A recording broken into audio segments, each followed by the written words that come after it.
चलिए क्लास बात करें, स्टार्ट करें फिर। ठीक है, तो देखिए आज की इस क्लास के अंदर हम लोग क्या डिस्कस करने वाले हैं। तो जैसे कि बोर्ड पे लिखा ही आपके सामने है ना, आप अगर देख पा रहे हैं, eligibility criteria for the membership at NSC. देखो जैसा कि आप भी ये बात जानते हो कि नेशनल स्टॉक एक्सचेंज का मेंबर कोई भी बन सकता है, कोई इंडिविजुअल, कोई कंपनी बन सकती है, पार्टनरशिप फर्म बन सकती है, एलएलपी बन सकती है। Anyone can become a stock member, anyone can become a trading member also, right? तो यहाँ पे आज हम क्या डिस्कस करने वाले हैं, आज का जो हमारा पॉइंट है बात करने का वो क्या होने वाला है, वो ये है कि अगर कोई कंपनी, ध्यान रखिएगा, आज जो ट्रेडिंग मेंबर की हम बात करेंगे, जो ट्रेडिंग मेंबर बनने के लिए आया है नेशनल स्टॉक एक्सचेंज के पास या किसी भी एक्सचेंज के पास, वो कौन है? वो कंपनी है, वो पार्टनरशिप फर्म नहीं है, वो कोई इंडिविजुअल नहीं है। ठीक है, हम सिर्फ इसकी बात करेंगे, अगर कोई कंपनी ट्रेडिंग मेंबर बनना चाहती है तो क्या उसके अंदर किस किस तरह की खूबियां होनी चाहिए या किस तरह के डॉक्यूमेंटेशन उसको लगाने पड़ते हैं ताकि वो ट्रेडिंग मेंबर की तरह काम कर सके ऑन अ स्टॉक एक्सचेंज। बात समझ में आ रही है? तो आप अगर देख पा रहे हैं कि सबसे पहली चीज जो आपकी चेक की जाएगी वो क्या होगा? कॉर्पोरेट स्ट्रक्चर या शेयर होल्डिंग पैटर्न। इसके ऊपर पहले भी हमने बात करी थी, है ना, एक क्लास पहले भी इसके ऊपर हमने दी है, अगर आपको याद होगा। लेकिन फिर भी चलो हम शॉर्ट में एक बार इसके बारे में बात कर लेते हैं। शेयर होल्डिंग पैटर्न का मतलब क्या होता है? सर ज्यादा लंबी बात नहीं करूंगा, इसके थ्रू एनएससी या कोई भी स्टॉक एक्सचेंज ये जानने की कोशिश में होती है कि कंपनी का डोमिनेंट शेयर होल्डर कौन है या कंपनी का डोमिनेंट प्रमोटर कौन है।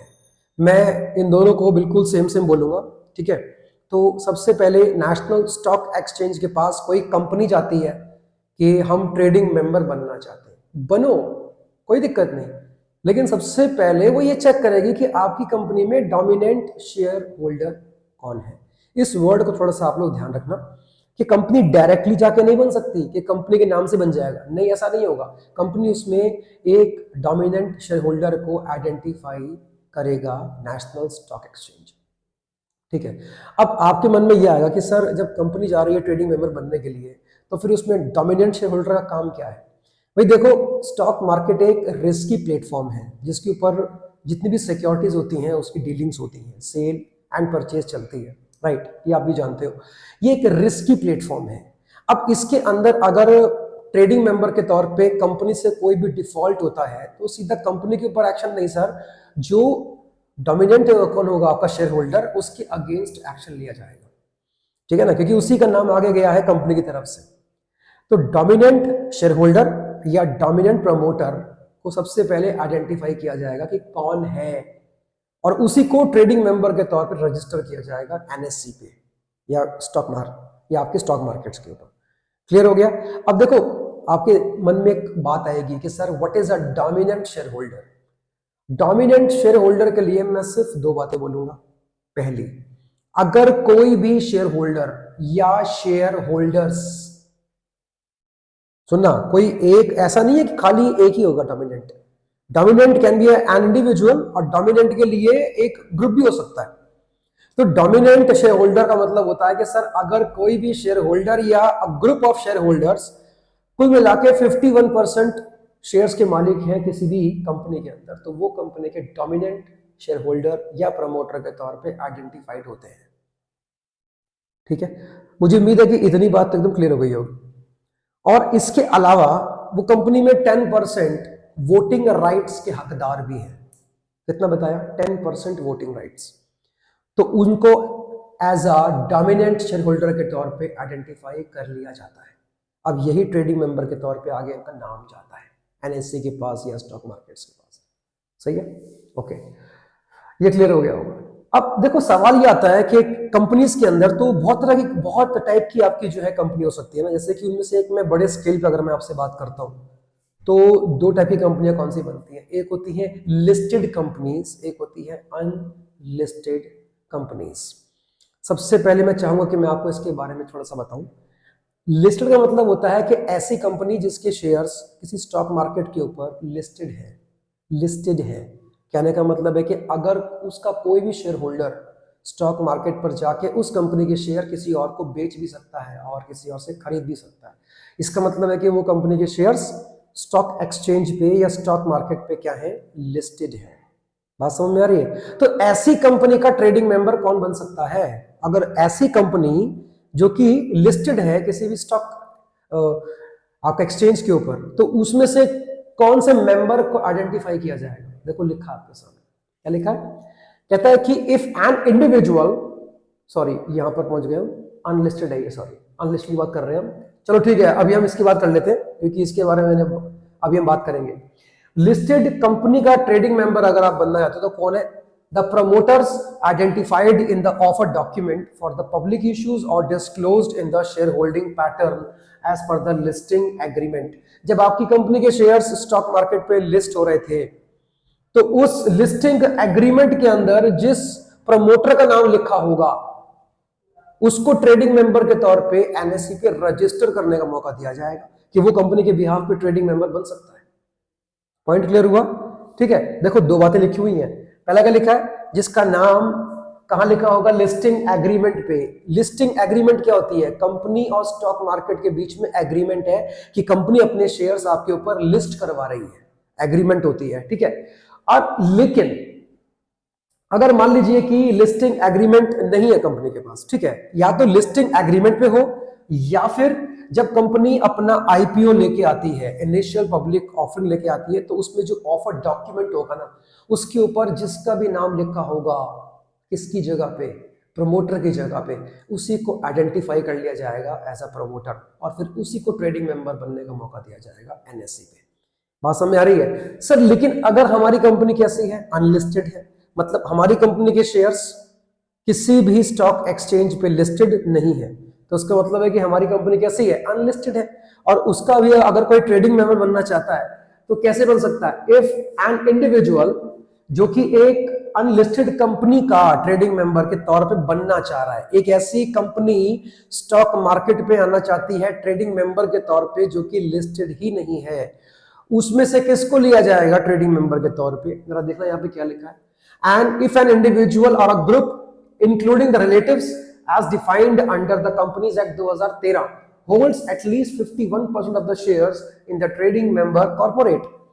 अगर उस कंपनी के अंदर कोई भी आदमी 51% शेयर का मालिक है तो सर उसी का नाम आगे जाएगा एनएससी पे as a stock trading member के तौर पे, ठीक है, कि वो एनएससी का ट्रेडिंग मेंबर बन सकता है।